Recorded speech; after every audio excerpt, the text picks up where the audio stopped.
ഞാൻ കുറച്ച് എക്സൈറ്റഡ് ആണ്. ബിക്കോസ് ഇന്ന് നിഹാരിയും കുഞ്ഞികളൊക്കെ ഇന്ന് വീട്ടിൽ വരുന്നുണ്ട്. അതായത് ഞാൻ അവിടുന്ന് വന്നതിന് ശേഷം എനിക്കത് 2 ആഴ്ച കഴിഞ്ഞല്ലോ ഞാൻ വന്നിട്ട്. അപ്പോൾ ഞാൻ ഏറ്റവും കൂടുതൽ മിസ് ചെയ്തത് കുഞ്ഞുങ്ങളെയാണ്. അപ്പോൾ അവരിന്ന് വരുന്നുണ്ട്.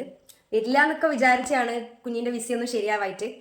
അപ്പോൾ പെട്ടെന്ന് ഇന്നലെ രാത്രി ടിക്കറ്റ് എടുക്കുന്നു. ഇന്ന് രാവിലെയാണ് ഞങ്ങൾ അറിയുന്നത്. ഇന്ന് രാവിലെ ന്യൂ ഇയർ ആയിട്ട് ഞാൻ രാവിലെ എണീക്കുമ്പോൾ തന്നെ ആ മെസ്സേജാണ് കണ്ടത്. ഐ വാസ് ഭയങ്കര ഹാപ്പി. അപ്പോൾ അമ്മ പറയാമേ, അമ്മ ആദ്യമായിട്ടാണ് കുഞ്ഞിനെ കാണാൻ വേണ്ടി പോകുന്നത്. കുഞ്ഞിക്ക് 28-30 ദിവസമായിട്ട് 28 ദിവസം കഴിഞ്ഞ് കുഞ്ഞ് ജനിച്ചിട്ട്. ഈ 3-ാം തീയതി വന്നു കഴിഞ്ഞാൽ കുഞ്ഞ് ജനിച്ചിട്ട് 1 മാസം. അപ്പോൾ അമ്മ കാണുന്ന സന്തോഷത്തിലാണ്. അമ്മ കാണുന്ന സന്തോഷത്തിലാണ്. പറച്ച കുഞ്ഞി പുതിയ വാവേനെയും മോളെയും കൊച്ചുമക്കളെയെല്ലാം കാണുന്നതിൻ്റെ സന്തോഷം. അതിൻ്റെ ത്രില്ലിലല്ലേ അതുകൊണ്ട് അച്ഛൻ നേരത്തെ വന്നിട്ടുണ്ട്. അച്ഛനെ കൊച്ചുമോളെ കാണാനുള്ള ത്രില്ലിലല്ലേ മക്കളെ. അതെ. ക്ഷമയ്ക്കൊക്കെ ഒരു പരിധിയില്ലേ. അങ്ങനെ എക്സൈറ്റ്മെൻറ്റ് കൂടി അച്ഛൻ റോട്ടിലോട്ട് ഇറങ്ങി അവരെ വരുന്നുണ്ടോ എന്ന് നോക്കലായി. അങ്ങനെ കുറച്ച് സമയത്തിനുള്ള കാത്തിരിപ്പിന് ശേഷം അങ്ങനെ അവർ ലാൻഡായിട്ടുണ്ട്.